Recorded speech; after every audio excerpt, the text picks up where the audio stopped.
Look closely at this 240-foot-long limestone guardian.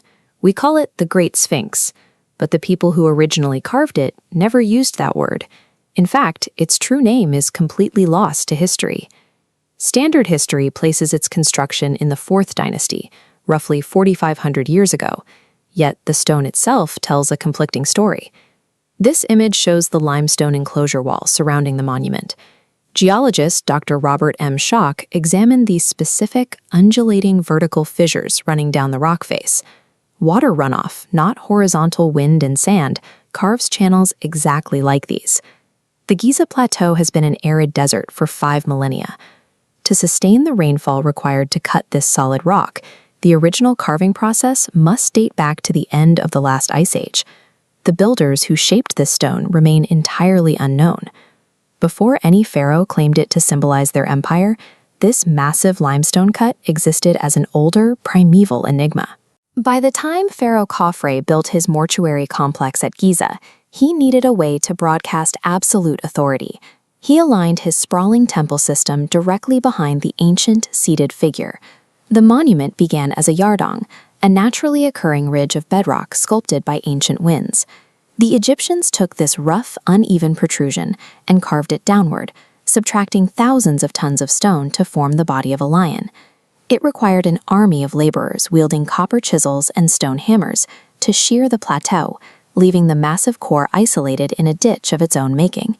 If you look at the proportions today, the human head is noticeably too small for the massive feline body. The original, heavily weathered head was likely recarved by dynastic rulers to bear the face of a pharaoh. Assembling bricks into a pyramid shows organizational skill. Carving a single 240-foot unbroken monolith out of the living earth physically subdues nature to immortalize a political regime. Fast forward 1,000 years to the New Kingdom.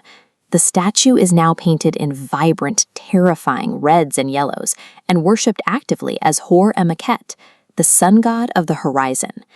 But the desert winds had taken their toll. The massive body was buried up to its neck in drifting sand.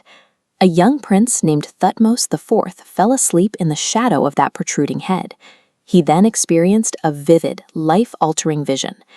This granite slab, the dream stele, sits between the paws. Thutmose claimed the god offered the throne if he cleared the sand. Notice the top carvings, the king offering to the deity. He used this mandate to bypass his older brothers. By clearing the sand and erecting the stele, Thutmose repurposed a static stone guardian into an active kingmaker. He weaponized the local religion to execute a bloodless political coup. Eventually, the power centers of Egypt moved away from Giza. The necropolis fell silent. The sands returned, and the original Egyptian name for the beast faded from memory. Centuries later, the Greeks arrived. They found a massive, nameless head rising out of the dunes and projected their own mythology onto the silent face. This statue shows their interpretation. The Greeks added eagle wings, changed the gender to female, and named her the Sphinx, deriving the word from their verb meaning to squeeze or strangle. In Greek lore, the Sphinx guarded the city of Thebes, demanding travelers solve a complex riddle or be devoured. The Egyptian symbol of brute physical protection was replaced by an intellectual gatekeeper. The original builders carved a 20-meter-tall lioness to protect a sacred tomb. The true defeat of those builders is that the entire globe now knows their creation exclusively by the name of a Greek monster. As centuries compounded, the Sahara swallowed the plateau. For long stretches of history, travelers saw only this: a solitary, battered head floating on sand. The face itself suffered immense physical trauma. The distinct nose, originally a meter wide, was violently chiseled off the stone. Popular rumor blames Napoleon's troops using the face for cannon practice in 1798. However, illustrations from the early 18th century prove the nose was already missing. The damage was a deliberate act of iconoclasm carried out with iron rods long before the French arrived. Stripped of its paint, buried in dirt, and mutilated by zealots, the ultimate symbol of the pharaohs was reduced to a crumbling curiosity in a barren wasteland. The Old Kingdom believed they could command eternity by carving it out of solid rock. Yet the stone yielded to the slow, erasing mechanics of weather and the shifting dogmas of new religions. In the late 19th and early 20th centuries, archaeologists aggressively excavated the site. Massive wooden scaffolds and teams of laborers finally cleared the ditch, exposing the fragile, eroded chest and paws for the first time in millennia. To keep the structure from collapsing, preservationists have replaced thousands of limestone blocks around the base. The metal scaffolding visible on the rear haunches highlights how the ancient sculpture relies on invasive, modern life support to remain intact.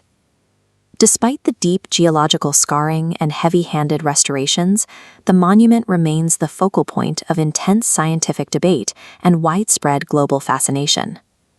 If a 240-foot mountain of sculpted bedrock can be buried, defaced, and entirely stripped of its true name, we have to ask what will become of the empires we are building today. Thank you for exploring the ruins of Giza.